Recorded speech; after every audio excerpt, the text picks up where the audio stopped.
that what I have been trying to say to those who come to listen to me, and to those who care to listen to me, that what I have been saying has nothing whatsoever to do with religion. We have all been told, and some of us have been brought up, that by accepting certain beliefs and trying to live up to them in our daily lives, and that by due steps we aspire to become religious, spiritual, or whatever you want to call. I'm only describing a state of being which is a pure and simple physical and a physiological state of being. It has no religious content. I'm bound to repeat this again. It has no mystical overtones whatsoever. So that is the difficulty. Probably you want to discuss very strange religious subjects like attachment, detachment, inner refinement, sensitivity, and maturity, and so on and so forth. I have precious little to say on those subjects.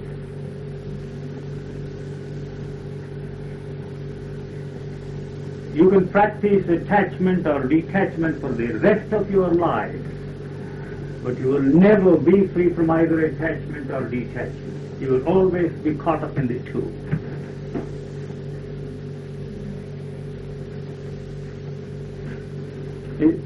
Let us keep the routine that why am I talking? Now I would say, why are you here? Because you are here, I'm talking. So we skip all that. And if there is anything that you want to discuss, I'm ready. I have nothing to say, nothing whatsoever to say. You all have some ideas about this, I believe. Maybe some of you are here for curiosity.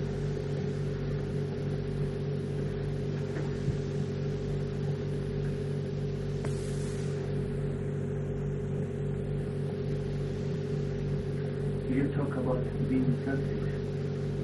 In any case, you are selfish, aren't you? Yes. Yes. Wanting to mutate or to transform yourself also springs from selfishness. You may not like it, but it is so. Anything you do on any level, in any direction, is strengthening the self.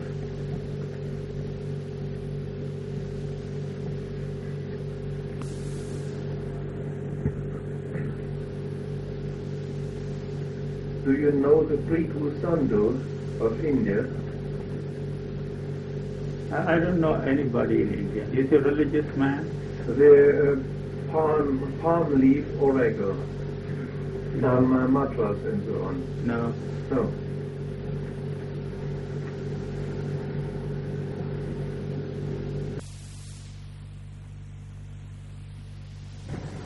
That as long as you ask yourself the question, why not me? Why should this happen to somebody else? There isn't any chance of your making it, if I may put it that way. I have to use the word making it because you're all trying to make it, whatever you want to make it. It's a thing which you cannot reach, or is there any word like make reach, or a get-atable thing. It's all the such in such of this non-existent thing. That thing called enlightenment seems to me futile. And the futility of the search is what I have been trying to communicate with those who come to see me and care to listen to me.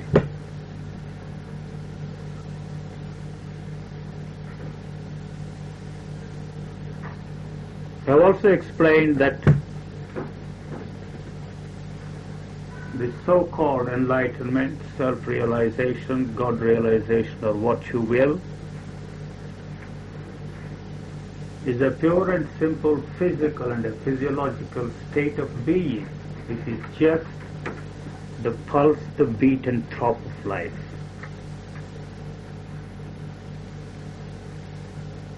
What one can do is to let it function in its own way.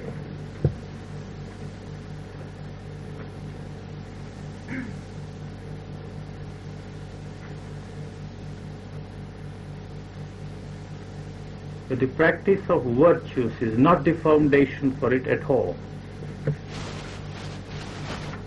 It does not mean that I am suggesting that the opposite of it should be the way of life.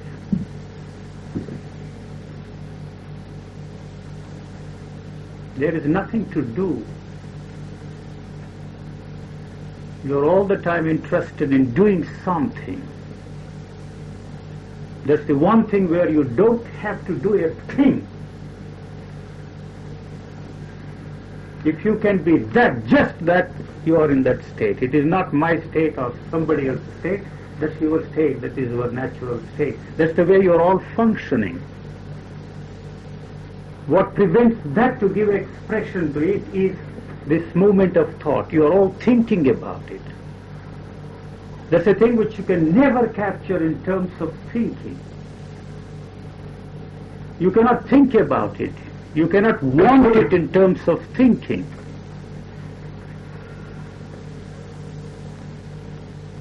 I think I have said my say. Said my pieces, as you put it. The one thing I can do is to repeat again and again and again. It is bound to be repetitive because your questions are repetitive. You ask the same old question. The answer is bound to be the same old one.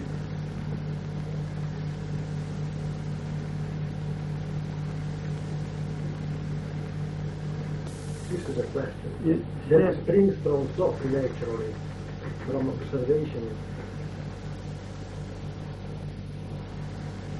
It's a long question. Can you put it very briefly? Education is not the way to it. I was telling some friends yesterday. Very briefly. Would this status that you said is natural life be possible for a child? The child is in that state. He's in that state. He's in that state. Maybe the child is ignorant, you see. I don't know, it is useless to speculate the state of children. You can't remember how you were like when you were a child.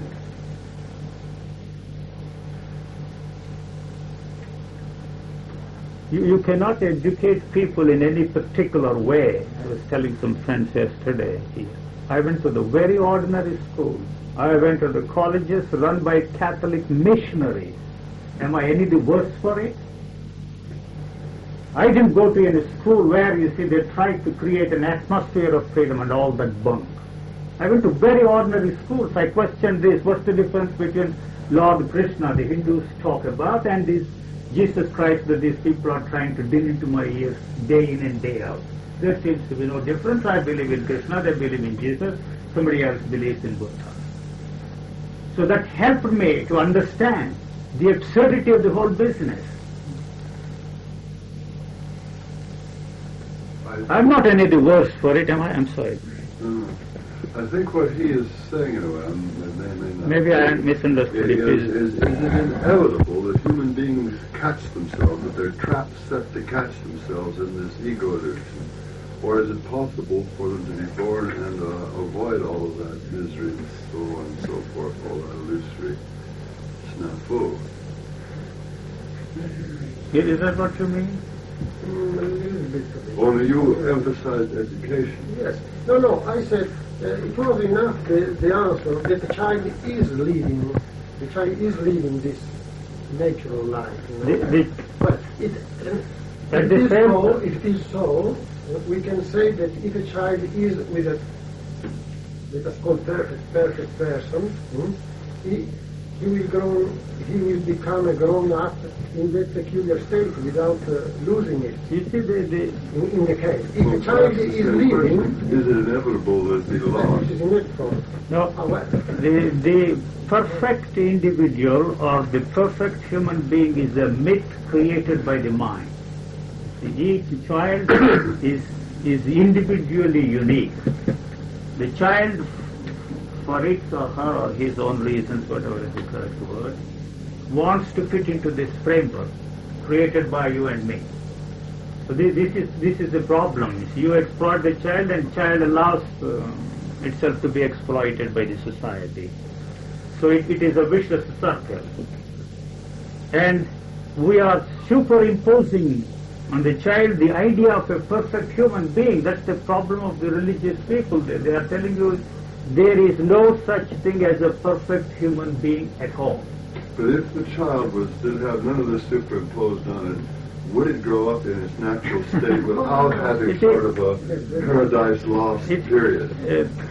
It is a hypothetical situation you are discussing. I don't know. I think if you put the question otherwise, and move further logically, the question is that is evolution a fact, and is there reincarnation? Because are the people born perfect, or are they the product of evolution, not perfect, and in evolution to become? So I think basically the question. well, this is a question that is born by our thinking process, because we have been told about evolution, about this and that. Who knows? But he doesn't know. I don't know if a man that is a liberated man, so to say, just to say, knows more about evolution. No. He doesn't know anything. He doesn't know I anything. understand this. There is no He need is to liberated from this No. search. That's all. These are all foolish, stupid questions. That's all. I don't know if there is any such thing as reincarnation. But the question is, are you born? It may sound very funny to you to ask the question, are you born? Can you tell me? physically, you mean? Yourself, can you experience your birth? Remember, you mean by experience, remember? Your own birth? No, you cannot remember. So how can you assure that you are born? No, we are sure It is that other it people- is logic. It is logic. It is rational thinking. Your own birth can never become part of that experiencing structure. It is a statement, you say it is a conclusion, call it by whatever name you like. You have no way of experiencing your own birth or your own death. You will probably experience the death of somebody else, but not your own death. You are not going to preside over your own liquidation. Well, So neither your birth nor your death can ever become part of that experiencing About structure. birth, I can agree, but about death we cannot agree because we You will can have to- experience it. So I don't You know. experience the death of others. Well, we experience also the birth of others, but it is not the same thing. So you experience the birth of others and the death of others too. Others. And it is your hope that probably you will experience your own death, but there is no guarantee that you will experience your own death, because this structure, which is interested in understanding your own birth and your own death, won't be there. How do you become conscious of things? How do you become conscious of things around you? By memory. Hmm? Memory. By memory. The memory that I have experienced Thought. after. It yes, is thought. Thought. So in exactly the same way you become conscious of yourself through thought. Yes. Huh? There is no other way. There is no other way. So is that yours, that thought? There is nothing worse in thought. That is not yours. The thought, see, through which you think you are conscious of yourself, belongs to everybody, not yours. It's the same thing with everybody. Yeah, everybody. The thought belongs to, the thoughts you are thinking are not your thoughts. They belong to everybody. So what is so special about you? The special is that individually one feel pain and not feel the pain of everybody. Yes. Sympathetically, one can just commune with others, but one feels its own ache. All right. And this is peculiar because the ache makes me That is all right. You see, if you do not use the thought which everybody else uses to experience pain, is there a pain? Well, also the child. Also Leave alone the child. Leave alone the child. I am asking you now. You say there is a pain. How do you become conscious of pain, or how do you experience what you call pain? It is only through the thought which belongs to everybody. So if you do not experience that through this thought which is everybody's, is there pain which you can call your own pain? The pain may be there. This may be, but it is something that it is not important for me. As I feel pain, it is useless to speak about a state in which eventually there will be no pain. No, I'm not talking of any... Actually, I feel pain. I am not talking of any eventuality at all. Without the concept of pain is... No, he is talking of consciousness. He says, I am conscious. Right. I am but conscious. Even the pain doesn't belong to even the concept is the wrong word, but even the idea, the thought of pain. The pain is there. Also, The pain is there. Yeah. Whose pain is it? I'm not discussing metaphysics. Whose pain is it? Is it yours or mine? It is not mine, it's not yours. And whose pain it is? I can see the reaction. There is a reaction, an automatic reaction in me. When I feel pain, automatically I try to avoid pain. This is what is going on. Maybe it is wrong, it doesn't matter. But this is what actually is going on. What is pain? I don't know. You seem to know. You seem to know. I don't know what you're all talking. I want to understand what exactly you mean by pain. How do you experience pain? How do you become conscious of your pain? I am not mystifying anything. It's a simple physical thing. You see, it's not. I'm not mystifying.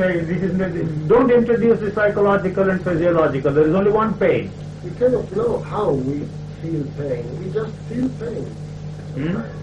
I don't know, maybe everybody does not feel pain. It's the same, everybody is exactly the same. I personally feel sometimes an ache, sorrowful, also psychically speaking. Yes, I know you are introducing psychically. I'm only... But for me it's important just physical pain, just to... You know, I am conscious of my physical pain when I have toothache. Yes, I am conscious that I have toothache. This puts me in a reaction. I try to go to a doctor to do something about this, so I move. This is true. And this is also something that makes me become You become conscious of pain through thinking, whether it is your toothache or stomachache or headache. Before the ache is, look here, the ache is there, the toothache is there, the headache is there, the stomachache is there, all the other aches are there. So you become conscious, what you call you. You become conscious of these pains only through thinking. That is all that I am pointing out. If the thinking is not there, you do not know what that pain is, whether it is toothache or stomachache or headache or what ache it is. Yes. If the thinking is there, then there is no activity of pain. You see, And the animals. Well, let's forget about the animals. But then with this silly thing that I used to do, or still do, that if I have a pain, I can disconnect and the pain stops. I don't know how to explain it, but I disconnect the thought and then there's no pain.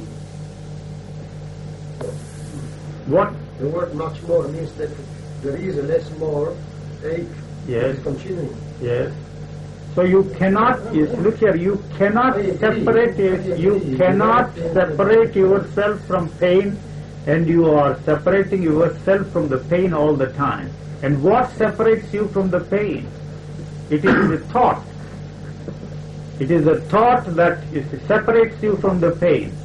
So as long as the thought is there, the pain is there. When the thought is not there, is there pain? That's the question, you know. If that's a put in question, there's always thought.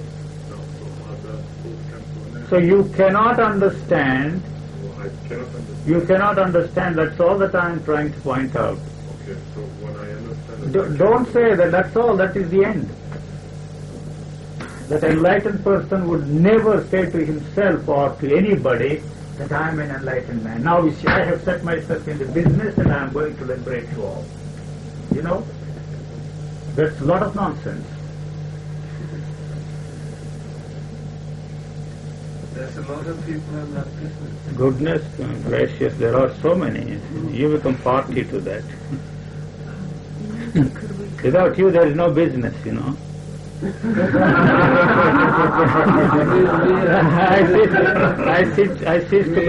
I cease to be a holy businessman. That's all. Without you, I need you to set up business. Yeah, as a listener, follower. Yeah. Yeah, sure. Well, as long as it's not any interest when it's all right. Can we go back to that no beginning and no end? I mean, because there is no beginning, no end, because there is no experiencing structure that can experience it. Is that the? Yes. Is that why there's no beginning and no end? Yes. I have to make a statement Yes. that it is beginningless and endless. Right. So take it or leave it. That's not part of your experience. That can never become part of your experience. So how are you going to experience the beginningless and endless thing? Through this structure which has a beginning and it has no end in your case.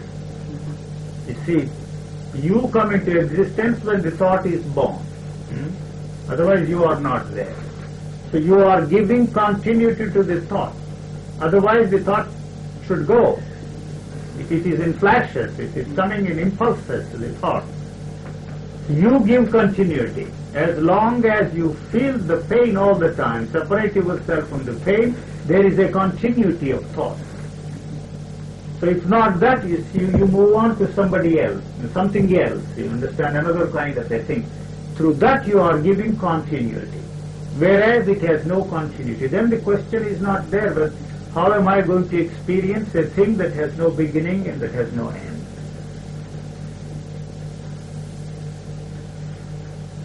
Otherwise it is a statement. Life has no beginning, life has no end. You see, life is a movement. And then has it any direction? These are not the questions of the movement of life. The river is not asking these questions, am I heading towards the Pacific Ocean or Atlantic Ocean or the Northern Sea? It's not. So what will happen to the movement next moment is not its question. When there is, you see, a block, either it overflows or takes a turn, something happens then when it is blocked by something. Otherwise, it is flowing. So you should not push these similes to the logical conclusion. It is not conscious of its movement, but it has a consciousness of its own, the nature of which and the content of that consciousnness can never become part of this thinking structure. You cannot. Don't try to experience a thing which it cannot experience. Then it stops. It doesn't stop. It falls in its natural rhythm. Thoughts will never disappear. Don't imagine that I am talking of a state where the thoughts will disappear completely and totally. The thought and life are not two separate things. Pain and thought are not two separate things. It is one. The thought separates itself from the pain and creates the you there. So otherwise, you see, it's moving all the time. It's a constant movement. It's always in flux, so you don't feel the pain so much.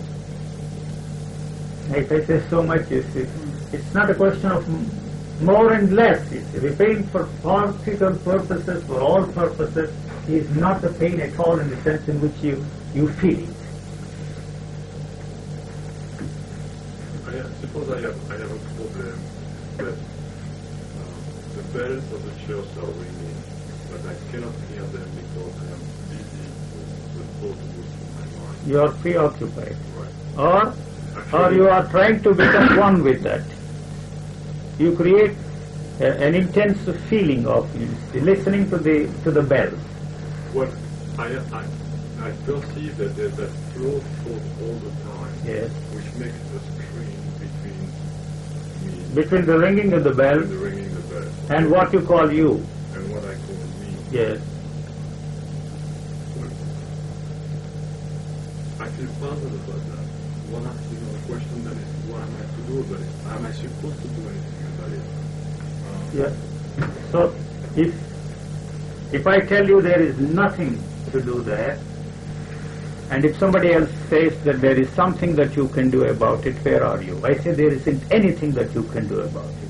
When you see that there isn't anything you can do about it, the puzzle remains a puzzle. But my And it has the answer, it solves itself.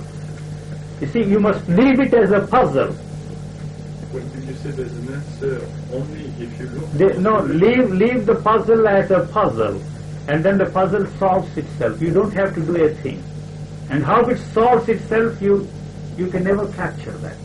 But there's one thing I don't understand. Yes. My mind works on the principle of pleasure.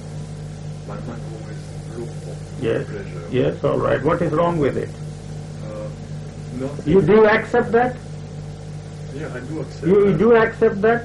Sure. So anybody talking anything against pleasure is out for you. Right. Are you ready? Yes. Huh? Right. You are finished with all talk against pleasure. You are not so sure. You are not so sure. You are not so sure of your statement. There isn't anything else other than pleasure for me. Full stop, period. So anybody talking anything about it, doing something about it, has no meaning at all. Has it? But if I perceive my mind to be greedy and even making illusion dreams because it wants more pleasure, so isn't it an escape? So what, am I supposed to let my mind just escape in dreams, in illusions? Which you are in any case doing. Well, okay, so Well, don't say, why don't you say okay? yes, okay. You, no, look here, you see, I want you to stick to that, okay, there isn't anything else. But no, there's not an okay because That's what I'm saying, it is not an okay with you. right. Yes, to me, you see, it is an okay. So anybody talking against pleasure has no meaning at all to me. I won't touch that. I won't listen to that crap at all. So this is the reality. You are not looking at this. That is the escape. You are escaping from a reality.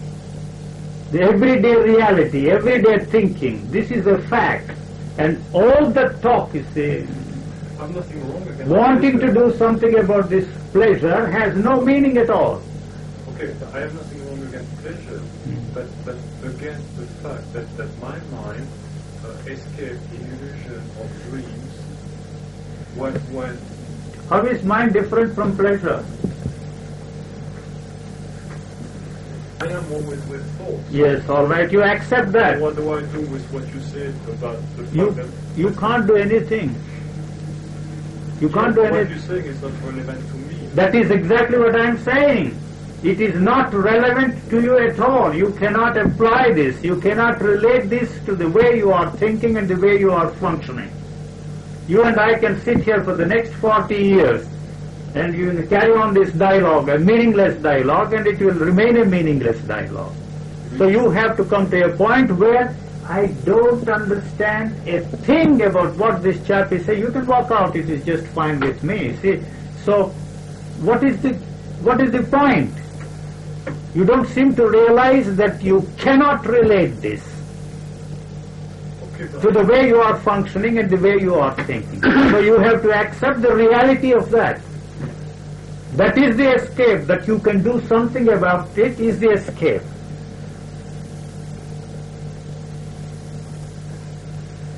You are bound to do that because you have separated yourself from the pleasure or pain or whatever. You don't want to be separate from the pleasure. There you want to be one with the pleasure. When there is what you call pain, you naturally want to separate yourself and then do something about it. when you call it an escape. So the fact You that called it, yes. All right. Well, you said I'm trying to escape thought because thought is pleasure, thought is pain. I want to hear the trees or the water or whatever, but I cannot because my perception is colored by my thoughts Sure. all the time. So, all right, somebody says, you see, listen to the river. Well, I can see Where are you? Listen to the river. You sit there, you see, every day. I don't know if you are doing it or not. Now I am going to listen to the river. How are you going to listen to the river? Through what you call thinking. You turn that into pleasure. That's the question I'm asking you. Yes? So there is no question of you listening to the river. As long as you are there, there is no listening to the river. Then the river listens to itself. Okay, so how do I get rid of Why do you ask how? this? Because What makes you think that you should get rid of this? This is my question. What for do you want to get rid of that? Because somebody has put this into your head? because there's a flow of thought that I don't even want to think. I mean, when I want to think and I think, fine. But when I don't want to think and there's thought, I think there's a problem there. Or do I make the problem? You say you don't want to think. That is also thinking.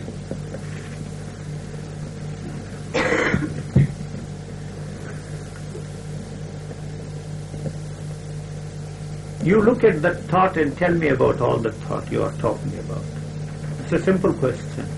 You seem to know all about that. I really don't know what this thought is, what this thinking is that you are talking about. I have no way of looking at it. I can't touch it, I can't feel it, I can't experience it. What I am talking is, you see, another movement of thought. This is all that I have realized. No matter what is happening there, it is one thought against another thought, one thought looking at another thought, one movement of thought looking at another movement of thought. As long as this parallel movement goes on and on and on and on, what you want to do about it is an impossible thing. This is the thing that you must first realize. What is thought? You ask yourself this question. What am I saying? What is it all that I am trying to communicate to this chap? You question that, put that question and look at that yourself. And you will see the impossibility of looking at what you call your own thought.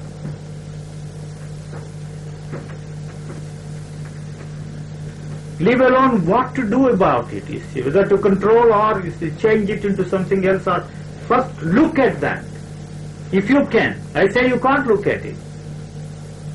Yeah, but nevertheless you say look at it. I have to put it that way, you see, to make you see the impossibility of trying to look at it the only way I can look at it. You can't look at it, you have to say to you don't even have to say to yourself. If you say to yourself that I can't look at it, that means the thought is still going on and on and on.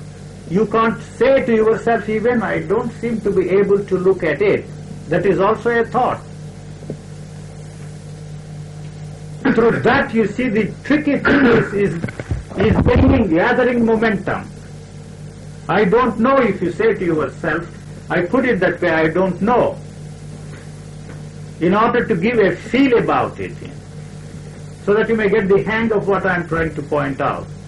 You can't say that to yourself. If you say that to yourself, I don't know, I can't look at it, it doesn't mean anything. What did you mean the other day by the slowing down of thoughts? You said sometimes it begins Naturally it to slows down, not you. It naturally slows down. I don't know what to do. Not you, but with other people. How does it begin to slow With down? me, with you, with everybody, it is the same. See, you still have a hope. This is your problem. Maybe I will be able to do this trick next time. Like, to come here next time and listen to me again, maybe you see I I will don't be even able know if I want to be hosted. I think you so know that. I'm not sure I won't be there. You don't want to be No, I'm not you sure don't I want, do you want to no. be yourself? Oh, yes, myself. How? Whatever that state is. How are you going to be yourself? There isn't anything you can do about it.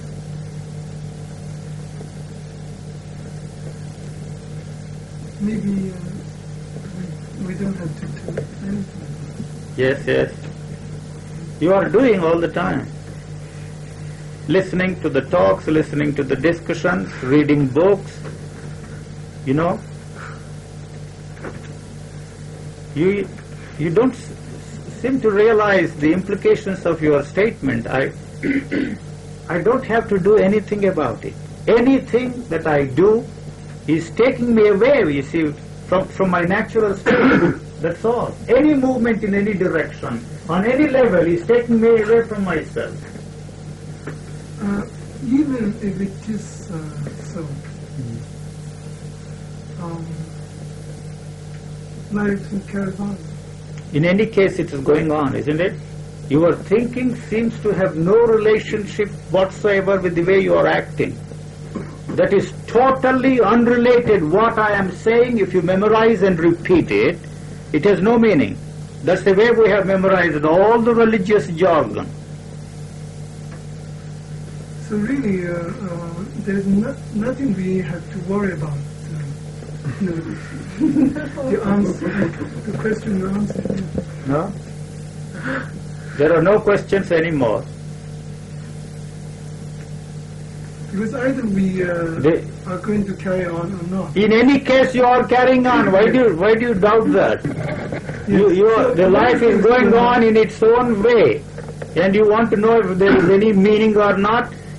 How am I going to live? You see, all this is only to introduce the factor of how am I going to live. There is another way of living, you know.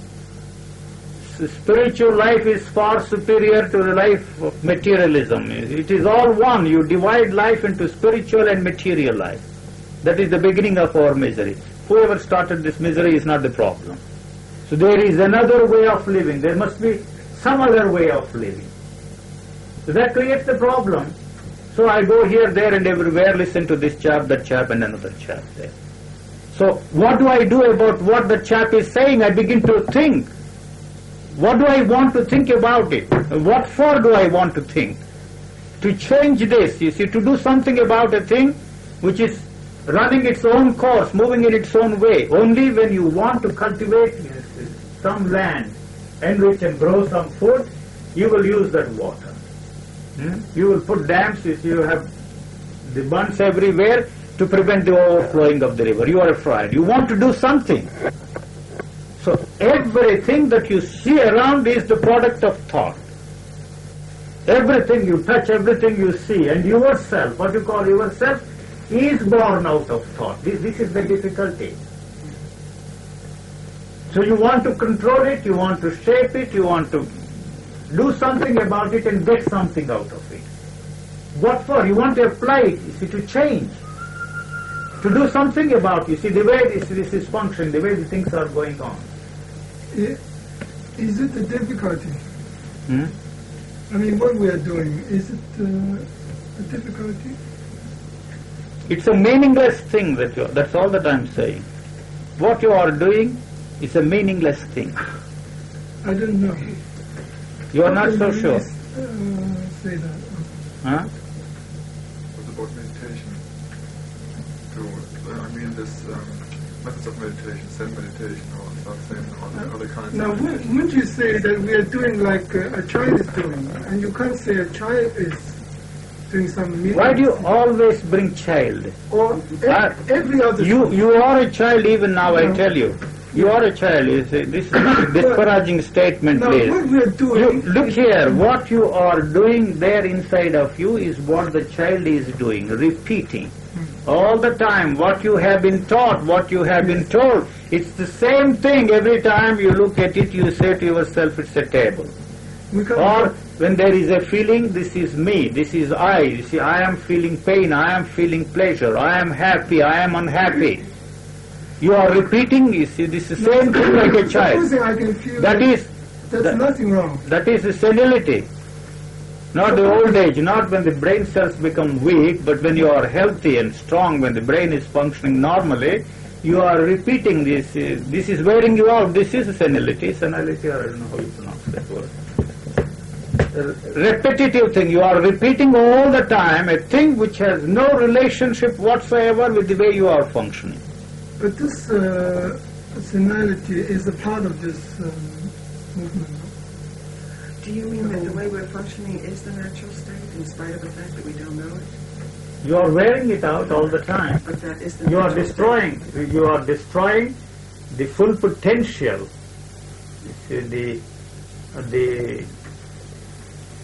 peak capacity of the senses. You are interfering with them all the time. What I am saying is just a simple thing: living the life of senses.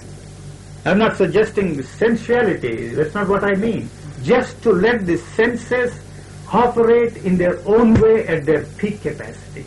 If you begin to think, then you are interfering with the senses, and the sensitivity is gone. Not the sensitivity of the mind. I don't like to use that word sensitivity at all. Don't you think it would be a help if you say that we are not functioning repetitively? Wouldn't you think it would help us to live the life of the senses by not pointing out that we are something different from living the life of the senses? Maybe we are already living. That is what I am saying. You are in your natural state. Why don't you let... What is this repetition and thinking, repeating that is a mountain. That's all. Isn't it that also... You see, you are thirsty, you are hungry. You say to yourself, I am thirsty. You don't have to say to yourself, you just go and get some water and drink. This is an automatic action. This has an intelligence there, built-in intelligence there. Why do you have to say to yourself that I am thirsty? You say to yourself, I am hungry, you say to yourself. You don't have to do that. If there is thirst, it quenches itself. Is that the word you use? The thirst quenches itself, its thirst. You don't have to do anything about it. You see, what happens is the intelligence that is functioning there automatically drags you to the faucet or wherever the water is there. If there is no water, you will then ask somebody else. So in exactly the same way, all the other activities of the body. And we keep interfering with it. Unnecessarily, there is no meaning. Saying that we are not living the life of senses and someone is living the life of... It is obvious that you are not living the life of senses to me. It is not obvious to you. If you are living this life of the senses, or if the senses were living their own life, you wouldn't ask all these questions. You would never ask these questions. He's asking about meditation. Meditation is, that's a dreadful word. I don't like to use that word at all. That is the natural state. It is always meditative, you see, not in the sense in which you use the word meditative, wonder, puzzle. The puzzle is the meditation. You are wondering what that mountain is. So what they call mountain. We are. You see, there is glare there, and you want to prevent the glare, because you are afraid that it will hurt your eyes. So in exactly the same way, this is affecting you. You are putting an armor around yourself because you don't want to be hurt. That is the purpose of this conversation. If there is any purpose, I don't know if there is any purpose at all. We don't want to be unknowing. We want to know every damn thing. This is hurting you. You have a vested interest in something else. That is why you don't want to be influenced by what I am saying or what anybody is saying. Not influenced, but so much as I want to listen correctly, get it correctly. Not distorted. Not unbalanced by what you're saying, but really to get it so that so that there's no imbalance. You see, because what does it matter if it disturbs the whole thing? Yes, and some kind of a disequilibrium comes into being. What does it matter? Now, when you say it doesn't matter, what does it matter? So it's you have nothing to lose there. Yes. You are afraid that you will lose something which you consider very precious. Does it matter? It doesn't matter. To you it seems to matter. To you it seems to matter very much. That's why you are blocking this.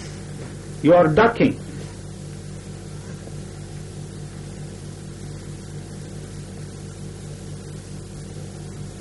One myself trying to lose You have nothing to lose. precious thing. Nothing. You have nothing to lose. Nothing I do. I'm Yourself. attached to me. What you call yourself. Right. Yes. I'm attached to it. Sure. That is more important than anything else in this world.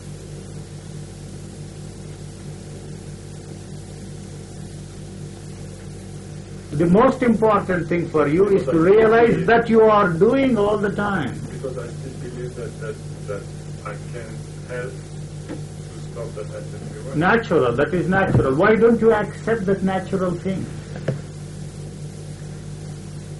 So I am finished for you. You see, if you accept that natural thing, all this talk about doing something about the thought is finished for you.